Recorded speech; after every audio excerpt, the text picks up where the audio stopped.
7장 11절입니다. 창세기 제27장 11절입니다.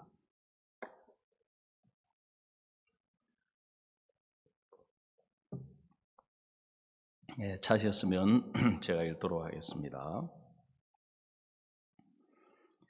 야곱이 그 모친 리브가에게 이르되 내 형 에서는 틀 사람이요 나는 매끈매끈한 사람인즉 아버지께서 나를 만지실진데 내가 아버지께 속이는 자로 베일지라 복음 고사하고 저주를 받을까 하나이다. 어미가 그에게 이르되 내 아들아 너의 저주는 내게로 돌리니 내 말만 쫓고 가서 가져오라. 그가 가서 취하여 어미에게로 가져왔더니 그 어미가 그 아비의 절기는 별미를 만들었더라. 리브가가 집안 자기 처소에 있는 맏아들 에서의 좋은 의복을 취하여 작은 아들 야곱에게 입히고 또 염소 새끼의 가죽으로 그 손과 목에 매끈매끈한 곳에 꾸미고 그 만든 별미와 떡을 자기 아들 야곱의 손에 주매 야곱이 아버지에게 나아가서 내 아버지여 하고 부른데 가로되 내가 여기 있노라. 내 아들아 내가 누구냐? 야곱이 아비에게 대답한 나는 아버지의 맏아들 에스로소이다. 아버지께서 내게 명하신 대로 내가 하였사오니 청컨대 일어나 앉아서 내 사냥한 고기를 잡수시고 아버지의 마음껏 내게 축복하소서. 이삭이 그 아들에게 이르되 내 아들아 내가 어떻게 이같이 속히 잡았느냐? 그 가로되 아버지 하나님 여호와께서 나로 순적히 만나게 하셨음이니이다. 이삭이 야곱에게 이르되 내 아들아 가까이 오라. 내가 과연 내 아들 에서인지 아닌지 내가 너를 만지려 하노라. 야곱이 그 아비 이삭에게 가까이 가니 이삭이 만지며 가로되 음성은 야곱의 음성이나 손은 에서의 손이로다 하며 그 손이 형 에서의 손과 같이 털이 있으므로 능히 분별치 못하고 축복하였더라. 이삭이 가로되 내가 참 내 아들 에서냐? 그가 대답하되 그러하니이다. 이삭이 가로되 내게로 가져오라. 내 아들의 사냥한 고기를 먹고 내 마음껏 내게 축복하리라. 야곱이 그에게로 가져가며 그가 먹고 또 포도주를 가져가며 그가 마시고 그 아비 이삭이 그에게 이르되 내 아들아 가까이 와서 내게 입 맞추라. 그가 가까이 가서 그에게 입 맞추니 아비가 그곳에 향취를 맡고 그에게 축복하여 가로되 내 아들의 향취는 여호와의 복주신 밭의 향취로다. 하나님은 하늘의 이슬과 땅의 기름짐이며 풍성한 곡식과 포도주로 내게 주시기를 원하노라. 만민이 너를 섬기고 열국이 내게 굴복하리니 내가 형제들의 주가 되고 내 어미 아들들이 내게 굴복하며 내게 저주한 자는 저주를 받고 내게 축복한 자는 복을 받기를 원하노라. 29절 말씀까지 읽어드렸습니다. 좀 오래전에 지금 우리 가까이 그 남해라고 하는 곳이 있는데 남해에 가면은 남해 여객이라는 버스 회사가 있습니다. 남흥 여객이라는 버스 회사가 있는데 그 회사 사장님이 원래 아주 독실한 그 유교를 숭상하시는 분이셨거든요. 근데 그 딸이 이제 독일에 가가지고 간호사 생활을 하다가 선교사님들을 만나가지고 복음을 듣고 죄 사함을 이렇게 받았습니다. 그리고 이 따님이 이제 죄 사함을 받고 나니까 제일 먼저 생각이 나는 게 우리 아버지에게도 이 복음을 전해서 아버지도 죄 사함을 받고 거듭나서 천국을 가셔야 될 텐데. 그래서 이제 이 한국에 이렇게 죄에서 벗어나서 거듭나는 이 복음을 전해주는 교회가 있는가, 목사님이 있는가 하고 이제 찾다가 이분이 이제 한국에도 그런 목사님이 있고 교회가 있다는 걸 알게 돼서 이제 우리 바우스 목사님한테 국제 전화로 전화를 했어요.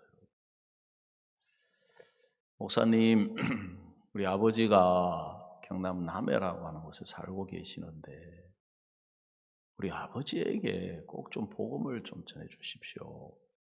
제가 캠프를 참석하도록 어떻게든지 한번 권해 보겠습니다. 그래 여름 수양회인데 이제 이 아버지가 원래 뭐 교회, 예수님 뭐 이런 거하고 완전히 담 쌓고 사시는 분인데 딸이 독일에서까지 전화를 해가지고 간곡하게 권유를 하니까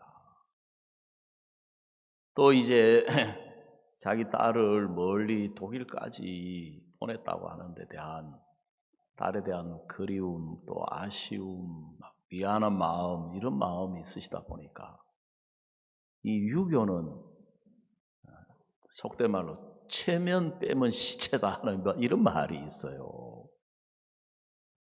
그래서 딸의 체면을 생각해가지고 이제 이분이 수양회를 오신 거예요.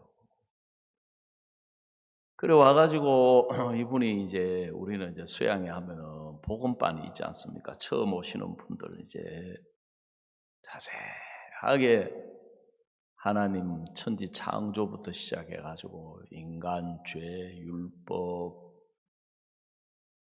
그래 연세 많으신 분이고 또 사업하시는 분이고 그러신 분인데도 말씀을 잘 듣고 이분이 이제 예수님에 대해서 알게 되신 거예요. 그러면서 이분이 내가 이 성경을 좀 읽어봐야 되겠다. 성경책을 좀 들여다봐야 되겠다. 성경까지 사셨어요. 이제 교회 나갈 마음까지는 아직 없으시고. 그래서 성경을 사가지고 이제 집에 오셔가지고 이분이 또 이제 한학을 공부하신 분이기 때문에 뭐 사서 삼경 그러면은 뭐 시경, 역경, 뭐 주역 뭐 이런 거 있지 않습니까? 이런 것들을 공부를 많이 하신 분이기 때문에 이 성경이 얼마나 거룩한 말씀이겠나 하는 기대를 가지고 성경을 쭉 읽어보시니까 너무 성경이 어렵고 이해도 잘 안 가고 이제 성경을 읽으면서 깜짝 놀란 게 뭐냐면 성경에 죄 짓는 이야기도 많이 나오고 사람 죽이는 이야기도 많이 나오고 특히 이제 충격받은 게 뭐냐 하면은 그 창세기를 읽으시다가 다말이 시아버지하고 관계를 맺어가지고 아들을 낳아서 그게 족보에 탁 나와요. 충격을 받으신 거예요. 왜냐하면은 유교 옛날 우리 족보에서 그런 일이 있으면은 족보에서 파내거든요. 하여간 저도 아주 유교적인 집에서 자랐기 때문에 아버지 막 족보 이야기 막 엄청 하셔요. 족보에 대한 막 자부심 막. 그래가지고 우리 집안에 그때 오래전에 이제 동성동본 결혼하신 분이 있었어요. 동성동본 이제 결혼했는데 요즘은 뭐 민법이 개정돼가 제가 알기로 동성동본이라도 8촌 넘어가면 이제 혼인이 가능한 걸로 알고 있는데. 그래서 그 우리 동네에서 그 사람들을 쫓아냈어요. 그리고 족보를 해서 파냈어요. 족보에서. 그런데 이제 이 책에 보니까 이제 그런 게 나오니까 이분이 충격을 받으신 거예요. 그래서 일부러 전화를 하셨어요. 목사님, 아니 이 거룩한 성경인 줄 알았더니만은 세상에 성경이 어떻게 이런 이야기가 나오냐고. 목사님이 이제 뭐라고 이야기를 해주셨느냐 하면 어르신, 성경이 다른 세상의 책과 다른 면이 바로 그런 점입니다. 세상의 책들은 훌륭하다든지 위대하다든지 하는 그런 책들은 그 개인의 실수나 허물이나 이런 것들을 다 빼고 좋은 것만 잔뜩 기록하는데 성경은 왜 그런 기록이 나오느냐 하면 성경은 사람의 마음을 그려주고 있습니다. 성경의 마음을 보여주고 있습니다.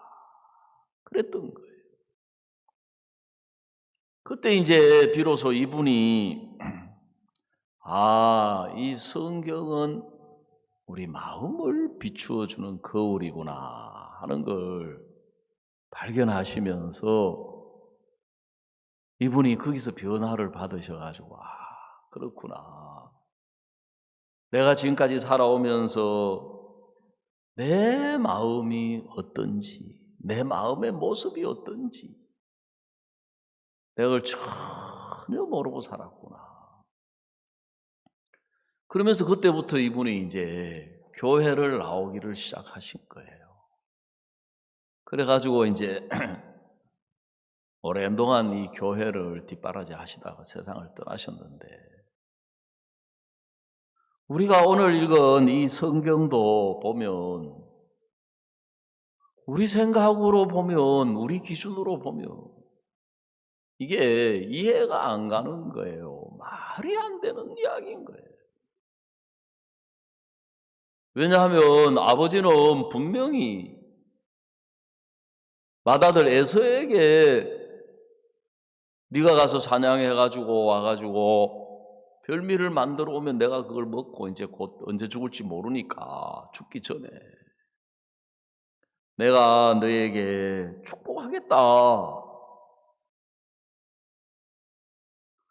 그러니까 이제 이삭이 이제 자기 아들 에서에게 축복을 하려고 하고 모든 그 장자이기 때문에 모든 걸 물려주려고 한 거예요. 후사지요, 후사. 근데 어머니가 그걸 아시고 둘째 아들 야곱에게 네가 나가서 복을 받아라 그런 거예요. 그것도 진짜 또 그럴 수 있다 치더라도, 그러면 복을 받으려고 하면은 어떻게 해야 되느냐? 그래, 야곱은 너무너무 이제 부담스러운 거예요. 왜냐하면 아버지는 분명히 형 에서에게 이야기를 했고, 또 자기가 어떻게 아버지 앞에 나가려고 생각을 해보니까 형하고 자기하고는 완전히 다른 거예요. 형은 성경에 틀 사람의 틀. 제가 어릴 때도 중학교 때 보면 우리 같은 반에 저보다 한 살 위에 그 아이들이 왜 그런지 모르겠어요. 유급을 했는지 뭐 대학을 다니는지 한 살 위에 있는 아이들이 한 2명인가 3명이 있었어요. 중학교 때 1살 차이 돼도 걔들은 어른 같고 우리는 애 같아요. 1살 차이가 커가지고. 걔들은 벌써 막 여기 막 수염도 좀 시큼시큼하게 나고 막. 나중에 알고 보니까 이놈들이 이 발모제를 발랐던 거예요. 발모제를 발라가지고 남자답게 보이려고 막. 나중에 보니까 막 가슴에도 막 발모제를 발라가지고 막. 어린 나이에는 그것도 보니까는 좋게 보이고 부러워 보이더라고요. 왜냐면 성숙해 보이고 막 남자답고 막. 에서는 차원이 달라요. 성경에 에서는 가돛 같다 그랬어요. 가돛이 뭐냐면은 짐승의 털로 만든 옷이에요. 털이 얼마나 많은지 짐승 같은 거예요. 근데 거기에 비해서 야곱은 남자인데도 매끈매끈한 여성스러운 사람인 거예요. 그래, 아버지 내가 어머니 말대로 나간다고 쳐도 아버지가 암만 눈이 어두워도 한번 만져보면 이게 아버지를 속이는 것이기 때문에 복은커녕 저주를 받습니다. 그랬는 거예요. 근데 이 성경을 읽어보면은 자세하게 그런 야곱이 어떻게 아버지 앞에 나가서 복을 받는지를 우리에게 보여주시는 거예요. 여러분, 성경은 도덕책이 아닙니다. 성경은 윤리책이 아닙니다. 신앙을 모르는 사람, 성경을 제대로 안 읽어본 사람은 아까 우리 양영재님, 양영재님 간증하신 것처럼 수박 그달기라고. 수박만 그런 게 아니라 참외도 껍데기는 맛이 없어요. 무슨 과일이든지 수박 그닫기 껍데기로 대충 알 때 얼핏 보니까 우리 보고 죄 짓지 마라, 착하게 살아라, 우리 보고 하나님 열심히 섬겨라, 그래야 복 받는다고 그렇게 생각을 하는 거예요. 근데 성경은 그런 책이 아니에요. 도덕 윤리 책이 아니에요. 우리는 우리 조상 아담과 하와로 말미암아 선악을 알게 하는 실과를 먹었기 때문에 우리 마음의 기준은 이게 선이냐 악이냐, 이게 내가 잘했느냐 내가 못했느냐, 거기에 초점이 맞추어져 있어요. 근데 결론적으로 이야기하면 하나님의 초점은 예수님이십니다. 예수님. 하나님의 초점은 예수님이냐 예수님이 아니냐.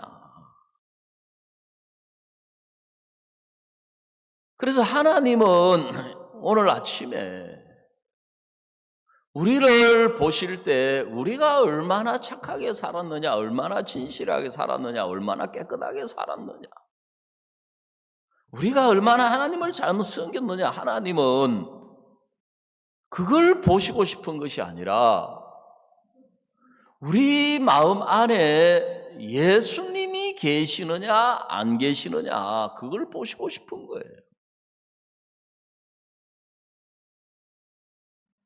이 말에 동의가 별로 안 되는 모양입니다. 보니까 아멘을 안 하시는 거 보니까. 내가 그래도 잘했는데, 착하게 살았는데, 이 코로나 시대에 전도도 하고 뭐 연보도 하고 다 했는데 왜 하나님이 그것 좀 봐주셔야 되지 왜 그건 안 봐주셔요? 예수님도 좋지만 여러분, 성경은 여기에 우리에게 신앙은 우리 조건으로 하는 것이 아닙니다. 신앙은 내게 있는 것으로 하는 것은 신앙이 아니에요. 하나님이 우리에게 신앙을 할 수 있는 조건을 주셨는데 하나님이 신앙할 수 있도록 우리에게 주신 조건은 예수님이시라는 거예요. 그 하나님은 우리 마음에 예수님의 마음이 있느냐 없느냐 그걸 보고 싶고 그걸 따지는 거예요. 제가 참 감사한 게 코로나 시대지만 하나님이 매일매일 상담하신 사람을 주시는 거예요. 어제 오후에도 어떤 다른 교회 형제님이 저하고 신앙에 대해서 상담을 좀 이야기를 하고 싶다고 아침 일찍 전화를 주셨어요. 근데 전화를 해보니까 전화로 이야기가 잘 안 돼요. 그리고 오후에 이제 찾아오셨어요. 그래 이야기를 쭉 해보니까 교회 안에서 사람하고 부딪히면 갈등이 있는 거예요. 분명히 자기가 옳은데 상대방이 너무 지나친 거예요. 자기를 막 무시하고 업신여기고 자기를 막 배척하고. 그래 이제 저도 제가 처음에 못 모를 때는 사역 처음 했을 때는 부부 사이에도 그래요. 부부가 다투어가지고 남자들 형제들은 이제 직장을 가니까 아무래도 자매님들이 교회에 올 시간이 많고 기회가 많잖아요. 그래 와가지고 자매님 이야기를 쭉 들어보면 형제가 너무 잘못하고 있는 거예요. 형제가 너무 나빠요. 그러니까 제가 또 사람이 마음이 얇아가지고 들으니까 금방 자매님 말에 동화가 돼가지고, 예? 아, 이 형제 오늘 막 내가 야단을 쳐야 되겠다. 그래 뭐 형제가 오자마자 막 제가 막 형제 왜 그 모양이냐 하면서 막 뭐라 하니까 저는 지금까지 목사님 맞습니다. 제가 그런 사람입니다. 그런 사람 거의 못 봤어요. 전도사님 그게 아니고요. 우리 자매는요 이렇고 이렇고 이렇고 이렇고 이렇고 이렇고 이렇고. 어? 그 이야기 듣고 보니까 자매가 나쁜 거예요. 예? 옛날에 황희정성이라고 하는 분이 계셨는데 퇴근을 해가지고 딱 오니까 이 종놈 둘이서 싸우고 있는 거예요. 아니 아무리 다투다가도 어른이 오면은 싸움을 그쳐야 되는데 황희정성이 사람이 그렇게 인간적으로 성품이 너그러웠대요.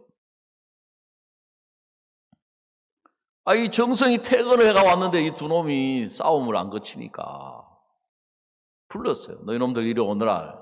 왜 다투느냐 하니까 이쪽에 있는 종이 저 녀석이 이렇고 저렇고 이렇고 저렇고 이렇고 저렇고 저렇고. 그래 황희정성이 또 듣더만 그래? 그래 네 말이 맞다 하는 거야. 그러니까 여기 있던 놈이 대감마님 그것이 아니오라. 저 녀석이 여차 저차 이차 저차 이차 저차. 그래? 들어보니까 네 말이 맞네. 그래 이제 아버지가 말을 요즘으로 하면 퇴근하셨다는 이야기를 듣고 아들이 이제 아버지한테 인사를 하러 나와 있다가 뒤에서 딱 보니까 기가 막힌 거예요. 아버지가 여기 있는 녀석 이야기하니까 그 말 듣고 네 말이 맞다 하고 여기 있는 이야기 듣고 있다가 네 말이 맞다.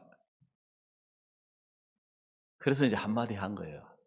아버지, 나란 일을 보시는 분이 이 말을 들으니까 이 말이 맞다 하시고 이 말이 들으니까 이 말이 맞다 하고 그래 어떻게 나란 일이 되겠습니까?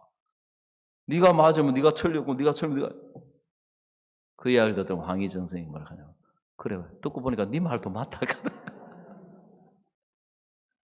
예. 여러분 우리는 이 선악을 알게 하는 실과의 영향을 받아가지고요 사탄이 우리 마음을 딱 어디에 갖다 세워놨느냐 하면 내가 옳다는 그 위치에 딱 서 있어요. 자기가 옳은 사람이고 자기가 괜찮은 사람이고 자기가 선한 사람이 선한 것이 있다는 그게 마음을 두기 때문에 자기 모습을 못 봐요. 다 다른 사람을 판단하는 거예요. 그거는 내가 판단하고 싶어서 판단하는 게 아니라 쉽게 말하면 자동이에요. 자동. 내가 옳은 사람의 위치에 서면 다른 사람이 다 틀리게 되는 거예요. 판단하게 되는 거예요.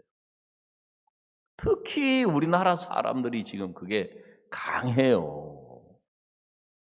유교의 영향을 받아가지고. 그 인간은 자기 옳다는 것을 위해서는 목숨까지도 바칠 수 있거든요.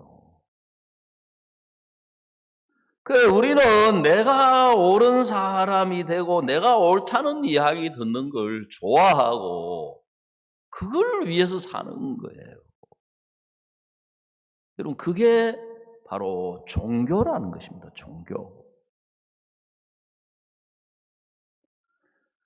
그러다 보니까 사람들이 신앙생활을 하면서 부딪힘이 생기는 거예요. 상대방이 판단이 되는 거예요. 내 모습을 못 보는 거예요. 내가 어떤 사람인지를 모르는 거예요. 그래도 세상은 육신으로 자기 모습을 보는 것은 굉장히 발달되어 있습니다. 옛날에는 거울이라는 자체가 없어서 내 모습을 볼 수가 없었어요. 보려면 물에 비추어 봐야 돼요. 그래서 예수님이 그 소경에게 자기 모습을 보게 하시려고 실로암 못에 가서 씻으라 그랬거든요. 그 다음에 이제 석경 해가지고 돌로 만든 거울. 그 다음에 동경, 거울로 만든 거울. 지금은 뭐 내 모습 환하게 세상에 그런 거는 그렇게 발달되어 있는데 엑스레이도 있고 뭐 CT도 있고 MRI도 있지만 마음을 볼 수 있는 거울이 없는 거예요. 유일하게 사람의 마음, 내 자신이라고 하는 성경에 이제 그걸 속사람이라고 해요. 속사람. 지금 우리가 보고 있는 이거는 그 사람이에요. 이 그 사람 안에 이 속사람이라고 하는 영혼이라고도 이야기하고 마음이라고도 이야기하는 내 자신이 들어있는데 그게 어떤 모습을 하고 있고 어떤 상태를 가지고 있는지를 볼 만한 게 이 세상에는 없어요. 근데 성경은 유일하게 그걸 보여주시는 거예요. 그 마음의 세계, 우리 마음의 모양, 우리 마음이 흘러가는 것을 보여주고 있는 거예요. 그래서 오늘 우리가 읽은 이 성경도 우리의 옳고 그름 선악의 기준으로 보면 이게 이해가 안 가는 거예요. 꼭 거짓말 해가지고 속여서 복 받는 것처럼. 그런데 성경에 전에도 제가 드린 적이 있지만 여러분 성경의 핵심은 예수님이십니다. 성경의 주제는 예수님이에요. 그래서 예수님이 요한복음에서도 말씀하시기를 너희가 성경에서 영생을 얻는 줄 알고 이 성경을 상고하거니와 이 성경은 곧 나에 대하여 증거한 것이라 그랬거든요. 여러분 사람들이 가서 성경을 가지고 이야기를 하면 특히 교회 다니는 사람들이 뭐냐 하면 해석하기 나름 아니냐고. 그러니까 교파마다 많이 다르고 해석이 다르니까 교파가 막 이렇게 많이 생기는 거 아니겠느냐고. 그런 이야기 하시는 분들이 참 많아요. 그 사람은 성경을 알 수가 없습니다. 성경은 정확하게 하나님이 이 성경을 주시면서 너희는 여호와의 책을 자세히 살펴보라. 그 짝이 하나도 맞지 않는 것이 없고 그랬거든. 하나님이 직접 그걸 모았어요. 그래서 이 성경의 열쇠 앞에도 이야기했지만 너희가 이 성경에서 영생을 얻는 줄 알고 이 성경을 상고하거니와 이 성경은 곧 나에 대하여 증거한 것이다 그랬습니다. 그래서 구약이고 신약이고 그 핵심이 예수 그리스도이시기 때문에 구약에 나타나 있는 그 예수님, 구약의 말씀 속에 있는 그 예수님이 신약에도 그대로 나타나 있는 거예요. 그래서 우리가 성경을 올바르게 읽으려고 깨달으려면 거기에서 예수님을 찾아내야 돼요. 예수님을. 그리고 그 다음에 거기에 나오는 이야기에 내가 어떤 위치에 있는지. 그래서 그 예수님, 발견된 예수님과 내 모습이 발견돼서 연결시키면 여러분 이 성경에 나타난 이 역사, 오늘 이 축복을 받는 이 복이 우리에게도 그대로 임하게 되어 있는 것이 성경이라는 것입니다. 그게 말씀이에요. 자, 이제 이 성경은 우리에게 뭘 보여주고 계시느냐 하면 복을 받을 수 있는 조건이 아무것도 없는 사람. 오히려 저주받을 조건밖에 없는 사람이 어떻게 복을 받느냐.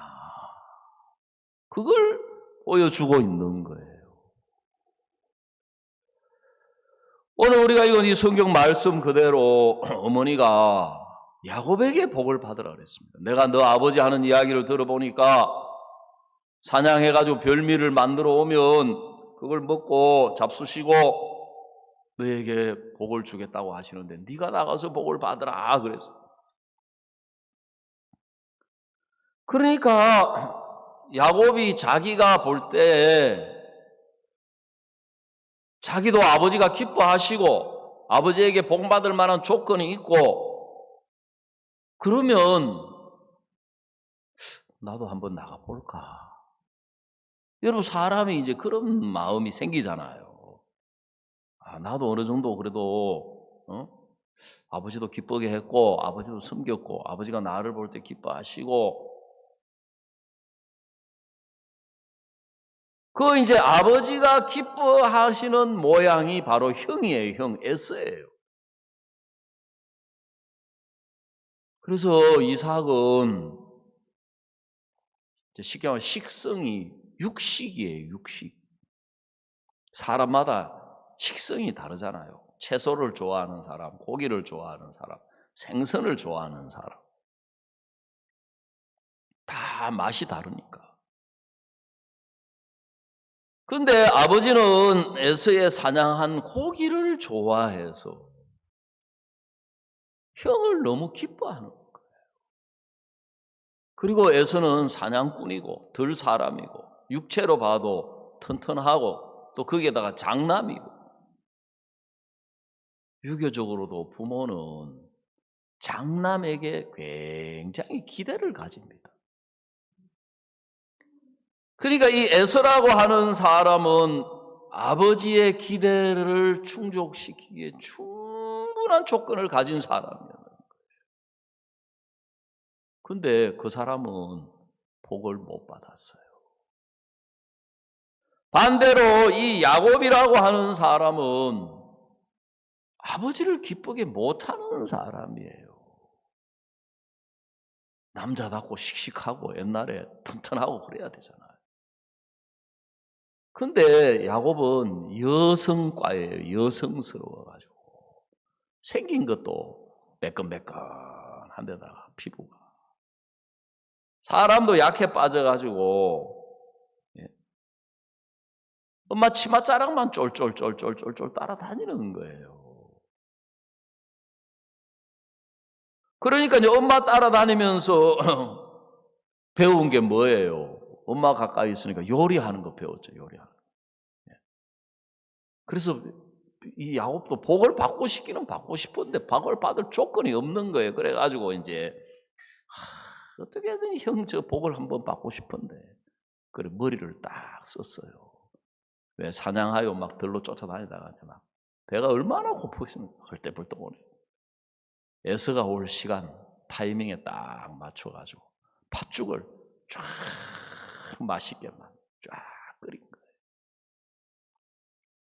에서가 와가지고 야, 그 팥죽 한 그릇 줘라 그래. 안 돼. 내가 어떻게 끓인 팥죽인데. 야, 임마 한 그릇 줘라. 안 돼. 야, 배가 고파 죽겠다. 그 한 그릇 좀 인심 써라. 공짜로는 안 돼. 맨입으로 안 돼. 그래 뭐 줄고 가냐. 그 형 그 장자의 명분 그거 나한테 팔아라. 넘겨라. 에서는 자기를 믿는 사람이기 때문에 그거 네 해라. 그까지 그거 뭐라고 그거. 그래가지고 팥죽 한 그릇에 장자의 명분을 야곱에게 넘겨준 거예요. 그걸 보면 야곱도 복 받고 싶은 마음이 있습니까? 없습니까? 복 받고 싶은 마음이 있는데 왜 아버지 앞에 못 나가느냐 하면 자기 모습을 보고 자기 조건을 보고 자기 자신을 보니까 복 받을 조건이 없는 거예요. 그래서 어머니가 네가 나가서 복을 받으라 하셨을 때 어머니 내가 아버지 앞에 나갔다가는 형은 틀 사람이고 나는 매끈매끈하기 때문에 아버지가 눈이 어둡다고 쳐도 한번 만져봐 보면 탈로가 나기 때문에 저주받습니다. 그래서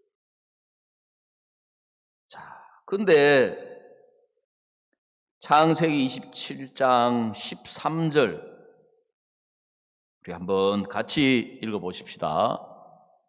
시작.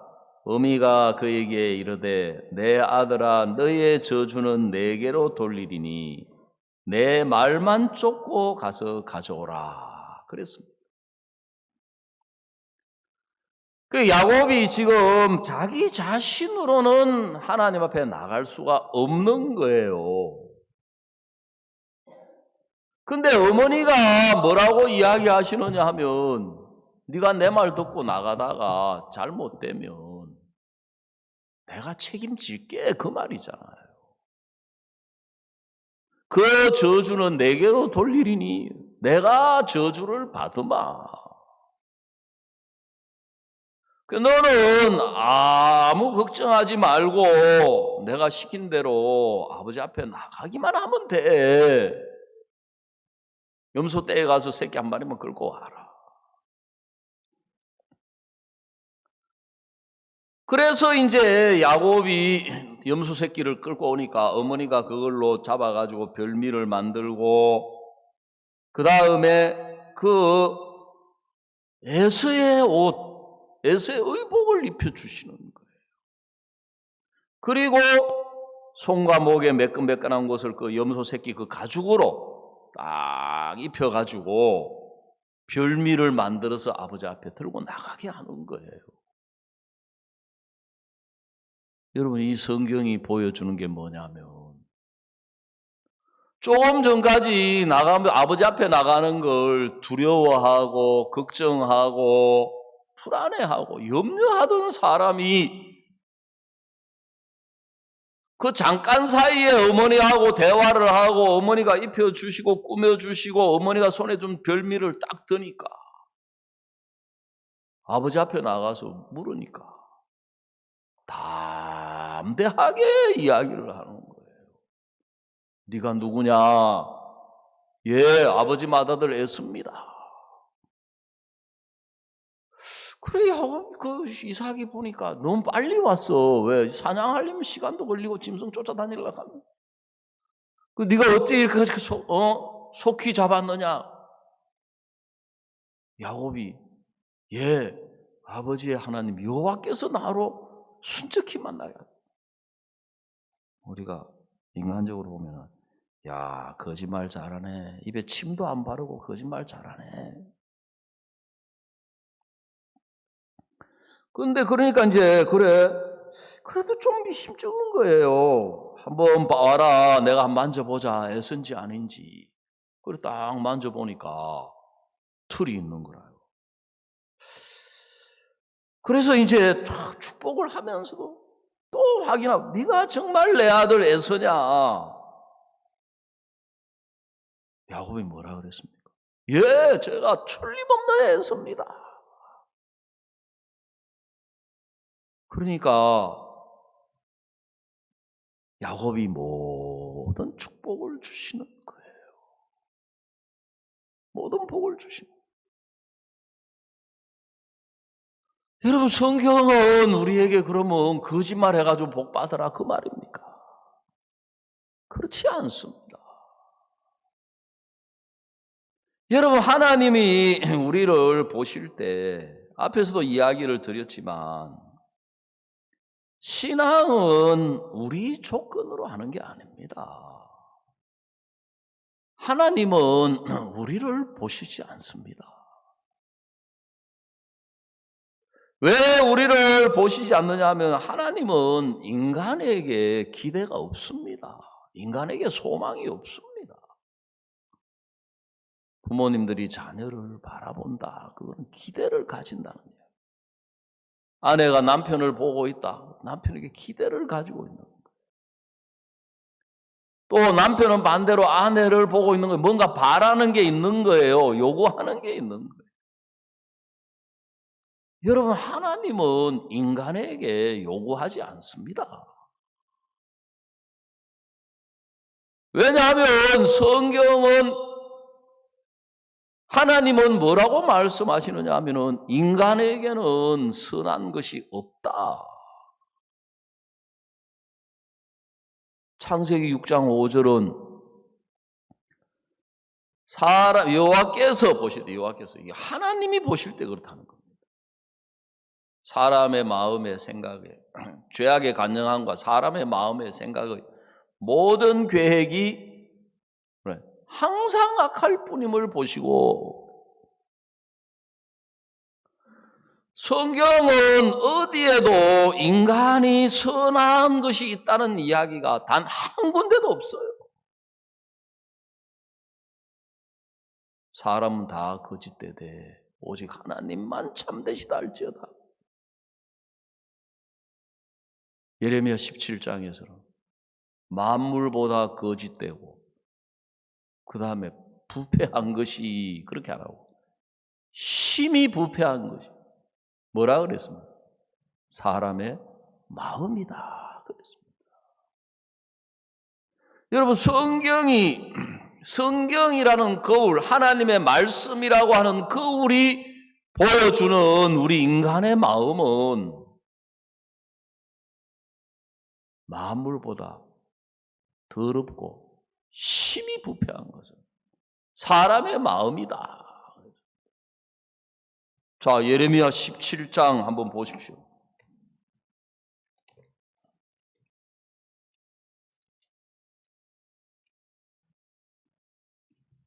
예레미야 17장 9절.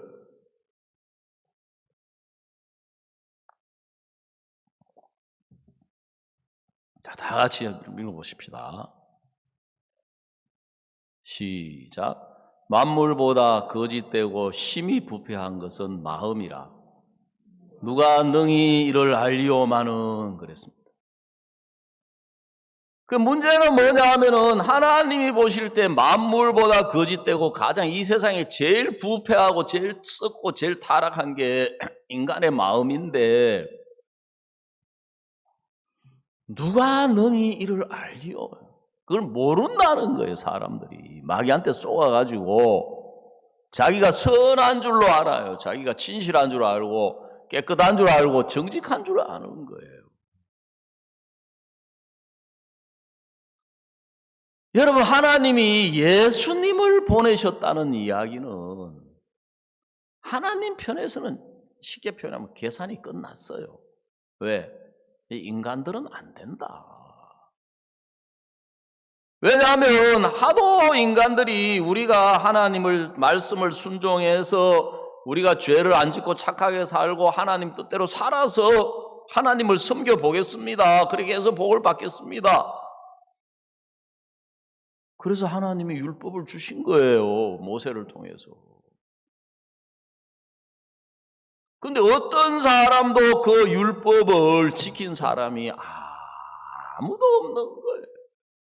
모세 자신도 율법을 다 못 지켰어요. 저도 신앙을 모르고 성경을 모를 때는 제가 노력이 부족해서 신앙이 안 된 줄 알았어요. 내가 정성이 부족해서 안 되는 줄 알았어요. 사람들이 예수님으로 거듭나고 난 뒤에도 그 인간적인 생각을 못 버리는 거예요. 나는 저런 복음을 사랑하는 마음이 없어. 나는 저렇게 주님을 사랑하는 마음이 없어. 나는 저런 열심이 없어. 나는 저렇게 신앙을 못해. 왜? 겉모양 볼 수 있는 게 겉사람, 겉모양, 수박 껍데기밖에 안 보이니까 그렇게 생각을 하는 거예요. 그건 신앙이 아니에요.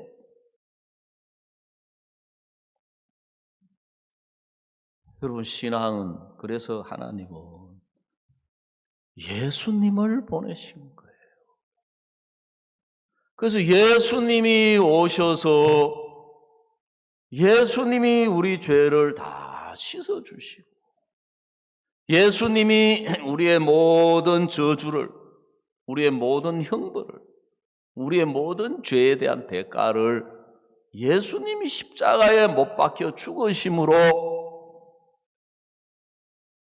예수님이 우리를 책임을 지신 거예요. 우리 죄에 대하여, 우리 허물에 대하여, 우리 연약함에 대하여, 우리 부족함에 대하여. 그래서 어머니가 너의 저주는 내게로 돌리리니, 그 말은 네가 있는 모든 연약함이나 네가 염려하고 걱정하고 근심하고, 이제 사람으로 가자면 나는 이렇게 죄가 많은데, 나는 이렇게 허물이 많은데, 이렇게 실수가 많은데 내가 어떻게 하나님 앞에 나가서 복을 받습니까? 그 말에 대하여 그 모든 우리의 허물과 모든 죄와 우리의 모든 연약함을 어머니가 책임지신 것처럼 예수님이 책임지러 오신 거예요. 예수님이 책임지러 오셔서 말로만이 아니라, 자, 성경 마태복음 8장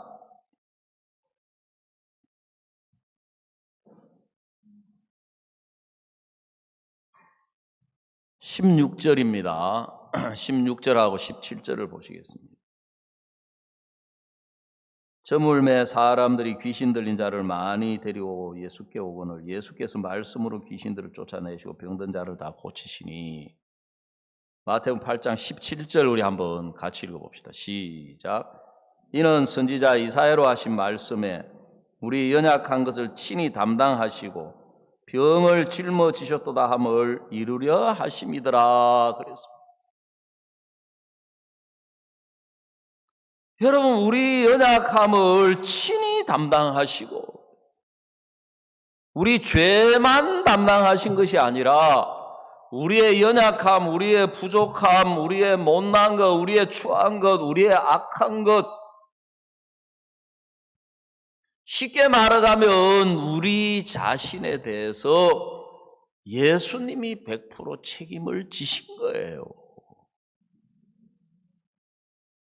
예수님이 책임을 지셨기 때문에, 다시 말하면 우리에 대해서 예수님이 책임을 지셨기 때문에 그걸 보시고 하나님이 우리를 의롭다고 하시는 거예요.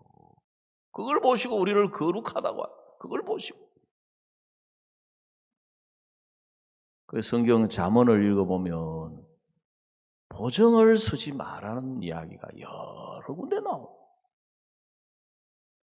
보증을 서는 사람은 어리석은 사람이다. 잠언 22장 26절에는 너는 사람으로 더불어 손을 잡지 말며 남의 빚에 보증이 되지 말라 그랬어요. 여러분, 보증이라는 것은 뭐냐 하면 그 사람에 대해서, 그 사람의 신분이나 생명, 특히 이제 우리나라 같은 빚에 대해서 책임을 지겠다는 이야기예요. 잘못되었을 때. 그리고 우리나라에 IMF라고 하는 금융위기가 왔을 때 많은 그 기업을 경영하는, 특히 중소기업을 경영하는 많은 분들이 스스로 목숨을 끊은 거예요. 얼마나 많은 사람들이 목숨을 끊은지 모릅니다. 왜 그러느냐 하면은 사업을 하다가 사업이 지금 파산이 되니까 이게 자기만의 문제가 아닌 거예요. 그 사업을 하기 위해서 주변에 은행 가지고만도 안 되니까 주변에 많은 가족, 친척, 친구. 옛날에 연대보증이라는 게 있었어요. 지금은 그게 폐지됐는데 하도 부작용이 많아가지고. 그래서 그분이 한 사람이 파탄이 나니까 온 주변이 전부 다 구렁텅이에 빠지는 거예요. 그래서 제가 아는 어떤 분도 보증을 썼어요. 근데 이제 어느 날 은행에서 압류가 들어온 거예요. 그걸 들고 오셔가지고 목사님 어째야 되겠습니까? 보증 쓰기 전에 왔으면 성경 펴놓고 형제님 성경에는 보증을 쓰지 마라 그랬습니다. 형제님이 책임질 능력이 있습니까? 그럴 건데 이미 보증 압류가 들어왔다는 거죠. 그래서 제가 그랬거든요. 형제님 보증은 왜 섭니까? 보증은 왜 서요? 그 돈 못 받게 되면 대신에 이제 돈 내라고. 그래, 이런 때를 위해서 보증 쓴 거 아닙니까? 형제님 뭐라 하냐? 아유, 사업이 사업이 이렇게 될 줄 알았습니까? 여러분, 성경에 왜 보증을 쓰지 말라고 하느냐면 성경은 경제를 이야기하는 게 아니에요. 성경은 농사 이야기도 나오고 가축 이야기도 나오고 물고기 이야기도 나오고 우리 신앙 이야기, 우리 마음의 세계를 이야기하고 있는 거예요. 다시 말하자면 인간은 자기 스스로뿐만 아니라 다른 누구에 대해서도 책임질 수 있는 능력이 없다. 우리가 죄는 짓지만 우리 죄에 대해서 우리가 책임질 능력이 없는 거예요. 우리의 허물에 대해서, 우리 실수에 대해서, 우리 연약함에 대해서, 우리 부족함에 대해서 책임질 수 있는 능력은 인간에게는 없어요. 오직 한 분 계시는데 하나님의 아들이신 예수 그리스도 뿐이라는 것입니다. 자, 아멘 한번 해보세요. 아멘. 예? 예수님밖에 없어요. 그래서 성경은 뭐라고 이야기하느냐면은 하나님은 인간의 허물을 보지 아니하신다. 하나님이 인간의 연약함을 보지 아니하신다. 그래서 언제 하나님이 우리를 축복하시느냐? 우리가 예수님만으로 나갈 때 하나님이 기뻐하시고 하나님이 복을 주실 수밖에 없도록 돼 있어요.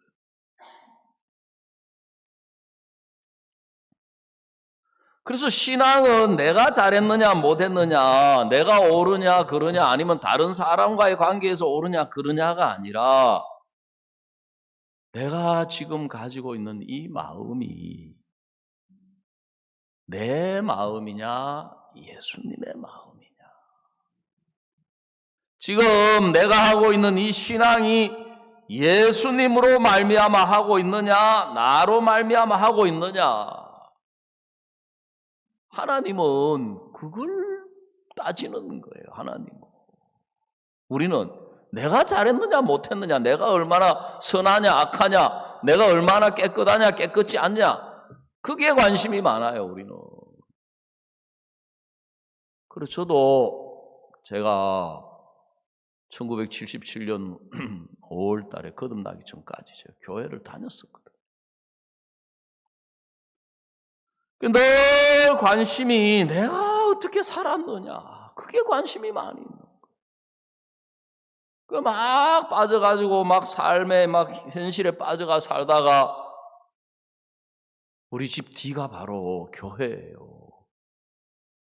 수요일이나 일요일이나 예배 때가 되면 새벽기도 전에 보면은 항상 종탑이 있어가지고 종을 땡그랑 땡그랑 땡그랑 땡그랑 땡그랑 종을 쳐요. 아, 이 예배 갈 시간이 됐구나. 그러면 갑자기 이제 나를 보게 되는 거예요. 내가 어떻게 살아왔지? 이번 주간 동안, 이 며칠 동안 어떻게 살아왔지? 교회 나가면 누가 무슨 이야기 안 해도 제 입에서, 제 마음에서 나오는 탄식. 주여, 죄인입니다. 주여, 부족합니다. 주여, 연약합니다. 또 거기에 관심이 있으니까 그런 성경 구절만 귀에 쏙 들어와요. 마음은 원이로되 육신이 약하도다. 또 갖다 붙이는 건 잘 갖다 붙여요. 그러니까 교회 나가는 게 감사하고 기쁜 게 아니고 주여 죄인입니다. 주여 부족합니다. 주여 연약합니다. 또 내가 볼 때 좀 죄도 안 짓고 착하게 살고 하나님 말씀대로 살고 나 환자촌에 봉사도 한 이틀 갔다 오고 그러면 좀 마음에 좀 나은 거예요. 하나님이 아시고 하나님 보시고 저렇게 봉사하는구나 그랬을 것 같은 거예요. 그러니까 좀 이제 교회 나가는 게 좀 발걸음이 가볍고 하나님이 막 축복하실 것 같아요. 그래 결국은 신앙이 누구에게 달리는? 자기한테 달려 있는 거예요. 내가 좀 잘한다 싶을 때는 천국도 가고 싶고 갈 것 같고 하나님이 복을 주실 것 같고 하나님이 막 기뻐하실 것 같고 막 하나님이 좋게 생각하실 것 같고 내가 추하게 살고 악하게 살고 막 내가 하나님 뜻대로 못 살고 죄도 짓고 그러면 이래가지고 이 천국 가겠나? 이래가지고 하나님이 기뻐하시겠나? 이래가지고 하나님 복을 주시겠나? 그 신앙이 나한테 달려있는 거예요. 그런데 성경이 말씀하고 있는 신앙은 전적으로 우리에게 달려있는 것이 아니라 예수님에게 달려있는 거예요. 그래서 하나님은 우리 죄와 우리 허물을 보지 아니하시는 거예요. 하나님은 우리에게 보내신 예수님에게 관심이 있고 우리 마음에 지금 예수님이 계시느냐 안 계시느냐 그게 관심이 있어요.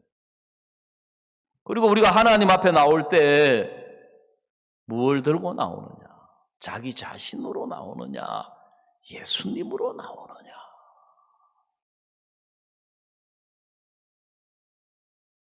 그래 야곱이 복을 받은 것은 뭐냐 하면 분명히 자기에게는 저주받을 조건밖에 없고 아버지를 기쁘게 한 조건이 하나도 없는데 지금 아버지 앞에 나가가지고 쉽게 말하자면은 큰 소리 칩니까 안 칩니까? 기가 팍 죽어가지고 막 두려워하면서 나가는 것 같아요? 당당하게 나가는 것 같아요? 예?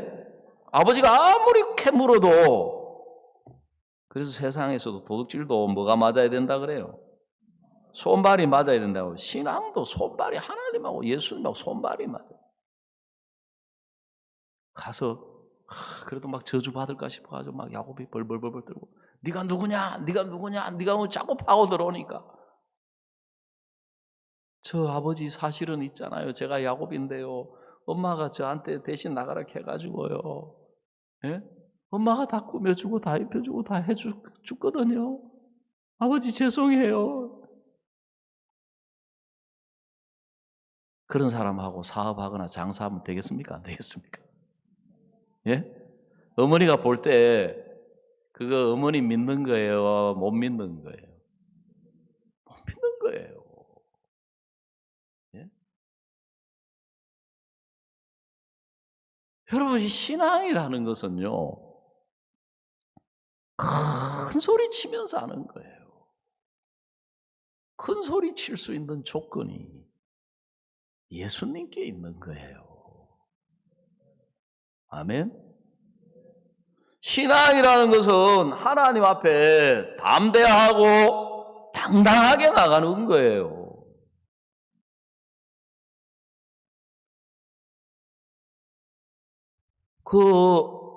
야곱이 아버지 앞에 나가서 당당하고 자유롭게 네가 어떻게 이같이 속히 잡았느냐? 아버지 하나님 여호와께서 순적히 만나게 했습니다. 그래 이리 와봐라 어디 한번 만져보라. 왜 만져보세요? 왜 만져만 봅니까? 쓰다듬어도 보세요. 어디 가까이 와라 우리 아들인지 아닌지 냄새 한 맡아보자. 냄새 맡아보세요. 그래도 네가 정말 내 아들 애서냐? 예, 아버지 내가 애서 맞다니까요. 그 담대함, 그 당당함이 어디에서 나옵니까?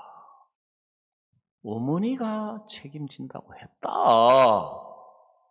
아멘? 어머니가 책임진다. 성경 한 구절을 다 찾아보세요. 에베소서 3장 12절입니다.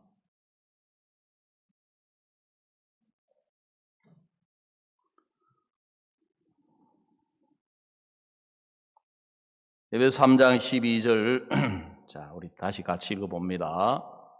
시작. 우리가 그 안에서 그를 믿음으로 말미암아 담대함과 하나님께 당당히 나아감을 얻느니라 그랬습니다. 여러분, 성경은 하나님은 우리의 허물을 보지 않는다고 했습니다. 내가 다시는 저희 죄와 저희 불법을 뭐하지 아니하리라, 기억지 아니하리라 그랬습니다. 이런 이야기하면 또 막 비방하는 사람, 막 죄를 막 지어라 한다 하면서 그 사람은 예수 근처에도 안 간 사람이에요. 믿음이 뭔지를 모르니까 내가 죄 안 지려고 노력하는 게 믿음인 줄 알아요. 내가 교회 나가고 기도하고 11조 내고 그런 게 믿음인 줄 아는 거예요. 성경은 나를 믿느냐 예수님을 믿느냐 그것에 의해서 신앙이 결정되는 거예요. 예수는 자기를 믿는 사람이었습니다. 나 아버지를 기쁘게 하고 있어. 나 아버지를 순종 잘하고 있어. 나 아버지 뜻대로 살았어. 나 아버지 말씀대로 살았어. 그 사람은 예수가 필요 없는 사람들입니다. 그런 신앙은 우리보다는 유대인이 100배, 1000배 더 잘하고 있어요. 그래도 그 사람들은 복을 못 받아 저주를 받았어요. 오히려 유대인들은 예수님을 배척했어요. 왜?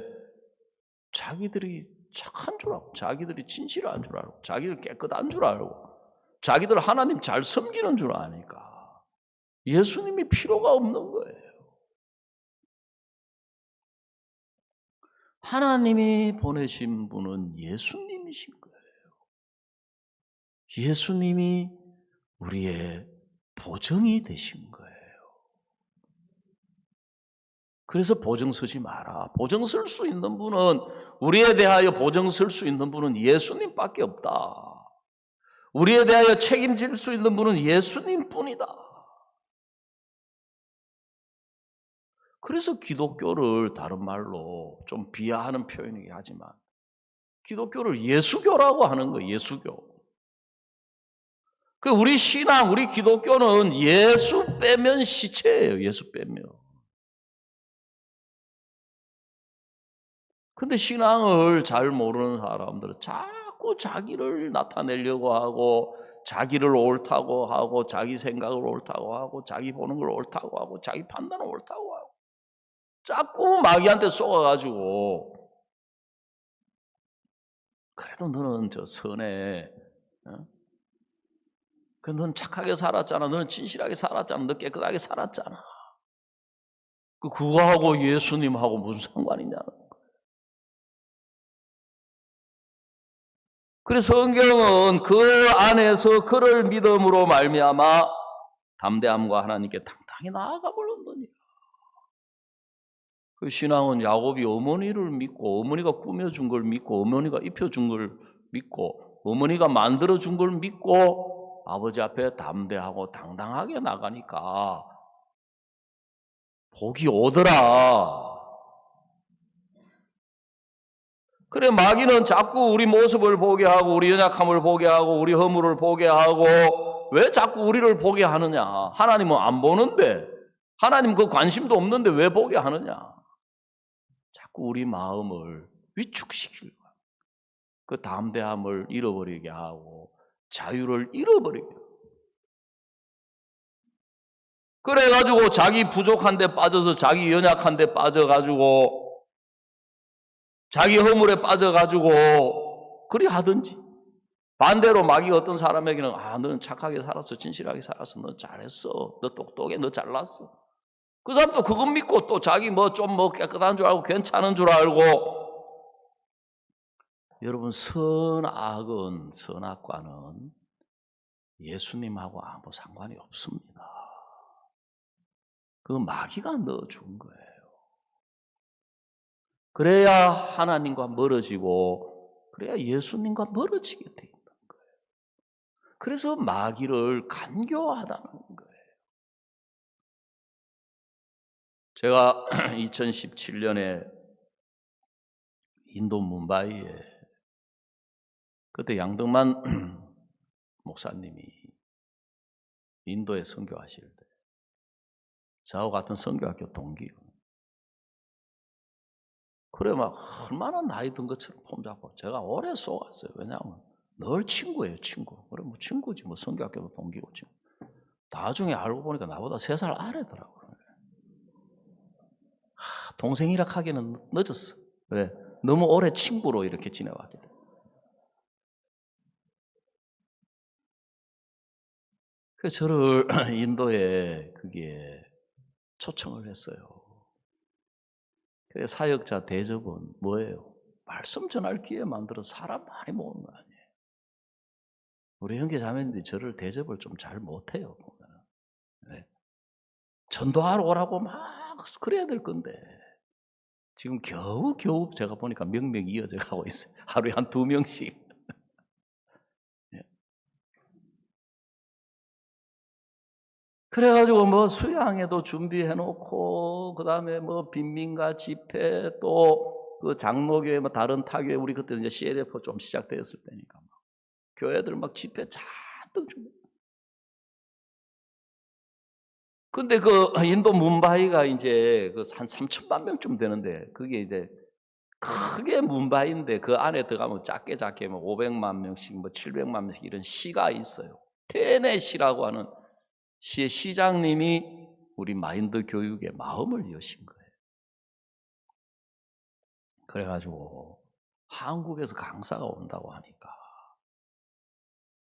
1일 임시 휴교를 해가지고 중학교 교사 1200명하고 교장 선생님 300명, 1500명 그 테네 시민회관 한국어로 말하자면 시에 속한 그게 이제 사람을 모아놓고 와서 마인드 강연을 하라는 거예요.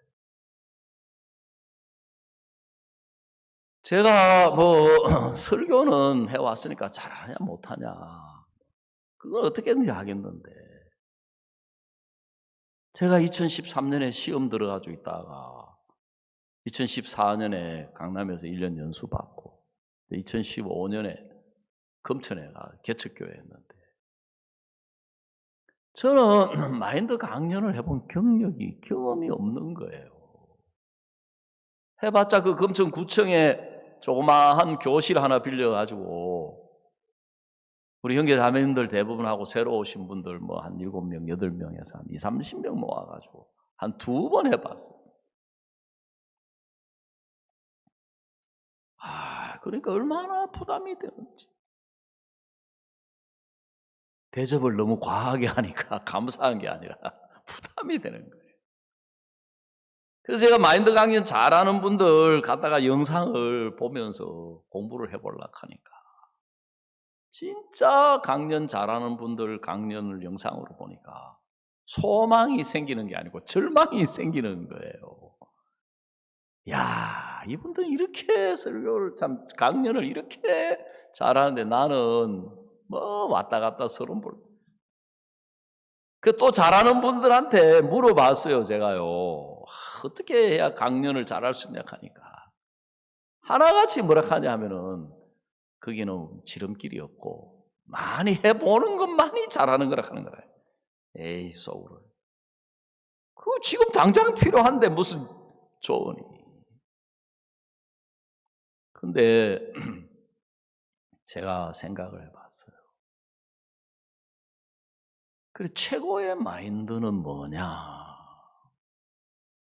최고의 마인드는 예수님의 마음이에요. 아멘, 아멘. 너희 안에 이 마음을 품으라 곧 그리스도 예수의 마음이니. 그랬거든. 그는 근본 하나님의 본체시나 자기를 비워 종의 형체를 가졌고 죽기까지 순종했다는 말은 죄인의 위치까지 내려갑니다. 인간의 마음은 예수님하고 반대예요. 악하고 추하고 진짜 그러면서도 마음은 하늘 꼭대기까지 올라가려고 하는 게 인간의 마음이잖아요. 예수님의 마음이 최고의 마음이지. 그러면 그 예수님이 어디 계시냐? 내 마음 안에 계신다. 내 안에 예수님이 계시는구나. 그럼 지금 내가 문제 삼는 거는 뭐냐? 얼마나 조리 있게 체계적으로. 쉽게 말하자면 예수님이라는 알맹이는 내가 거듭날 때 내 안에 들어와 계시는데, 내가 지금 보고 부족하다, 뭐가 못됐다 하는 거, 이거는 지금 알맹이가 문제 삼는 거예요? 포장지가 문제라는 겁니까? 그 껍데기 포장지가 문제라는 거죠. 포장지가 나쁜 거야, 이게. 그래, 갑자기 이 포장지를 바꾸려고 하니까 이게 하루아침에 안 돼, 이 포장지는. 근데 좀 생각해 보니까 반전하는 게 있어요, 반전. 포장지 보니까 별거 없는데 포장지를 열어보니까 그 안에 너무 좋은 게 들어있으면 그게 반전됩니까, 안 됩니까? 아, 내 안에 예수님 계시네. 예수님 계시면 문제될 거 아무것도 없다. 내가 가서 잘하든지 못하든지 예수님의 마음을 나타내고 예수님의 마음을 이야기할 수 있다면 문제될 거 아무것도 없다. 그러니까 내 마음에 자유가 오는 거예요. 평안이 오는 거예요. 담대함이 생깁니다. 그러면 하나님께로부터 지혜가 와요. 하나님의 마음을 이끌어 주시는 것이 감각이 되는 거예요. 하나님이 일을 하시는 거예요. 예수님이 일을 하시는 거예요. 사탄은 왜 우리의 모습을 보게 하느냐? 그것도 하나님이 보여주시는 우리 모습이 아니고 내가 나를 보는 거예요. 그래가지고 나를, 허물을, 실수를, 연약함을, 악한 걸 보여줘서 하나님 앞에 담대하지 못하고 자유를 잃어버리게 하고, 또 반대로 내 잘하는 모습을 막 보여줘요. 그럼 내가 뭘 좀 잘한다 싶으면 막 자신감을 가지고 막 잘난 줄 알고 똑똑한 줄 알고 자기 막 잘하는 줄 알고, 결국 그것도 자기를 믿는 거예요. 그래서 예수님을 믿는다는 것은 뭘 의미하느냐 하면은 나를 제외시켜야 돼요. 내가 어떠냐 그걸 빼고. 왜? 하나님은 그걸 안 보세요. 저희 죄와 저희 불법을 내가 기억지 아니하리라. 하나님은 그걸 보지도 아니하신다. 오늘 성경을 너무 많이 찾아가지고 제가 다음에 한번. 민수기 23장에 보면은 하나님은 야곱의 허물을 보지 아니하며 이스라엘의 패역을 보지 아니하신다 그랬어요. 하나님은 우리 안에 찾아오신 예수님께 소망이 있는 거예요. 아멘. 하나님은 예수님을 보시는 거예요. 예수님 보시고 싶어 하는 거예요. 하나님 예수님의 마음, 예수님 나타나면은 하나님은 모든 복을 주실 수밖에 없는 거예요. 그래서 에베소서 3장 12절이 하시는 말씀이 우리가 그 안에서 그를 믿음으로 말미암아 담대함과 하나님께 어떻게 나간다고요? 당당히 나아감을 얻느니라 그랬습니다. 여러분, 우리에 대하여 예수님이 모든 책임을 지셨습니다. 우리의 모든 허물, 우리의 모든 죄악뿐만 아니라 우리 연약한 것을 친히 담당하시고, 그래서 하나님의 아들인 예수님이 우리와 같은 인간의 몸, 육체를 입고 온 이유는 다른 게 없어요. 우리에 대하여 책임지시려고. 그 육체의 죄를, 우리의 질병을, 우리의 고통을, 우리의 허물을, 우리의 연약함을, 우리의 죄악을, 여러분, 예수님은 우리에 대하여 무한대의 책임을 지신 거예요. 우리에 대하여 영원히 책임을 지신 거예요. 그래서 이 땅에 우리가 있으면서도 예수님이 우리를 책임지신 분이라. 하늘나라 갈 때까지 우리에 대하여 책임지고 우리의 보정이 되신 분이 예수님이시다. 그래서 창세기 27장은 우리에게 하나님 앞에 나가는 사람의 모습을 보여주는 거예요. 거기에 나오는 아버지는 하나님의 그림자예요. 어머니는 예수님의 그림자. 야곱은 에서는 우리 인간의 모습을 보여주고 있어요. 인간이 하나님 앞에 두 가지 모양으로 나오는 거예요. 하나는 에서처럼 자기 잘한 것으로 자기가 그걸 들고 나오는 사람이 있어요. 참 좋아 보이는데 복을 못 받아요. 인간적으로 볼 때. 하나는 반대로 야곱처럼 자기는 추하고 악하고 저주받을 조건밖에 없기 때문에 어머니가 만들어준 조건 그것만 들고 나오는 사람이 있어요. 하나님은 오늘 아침에 그 사람을 축복하시고 그 사람을 기뻐하신다는 것입니다. 오늘 말씀은 여기서 마치도록 하겠습니다. 아까 제가 광고 시간에 말씀드렸지만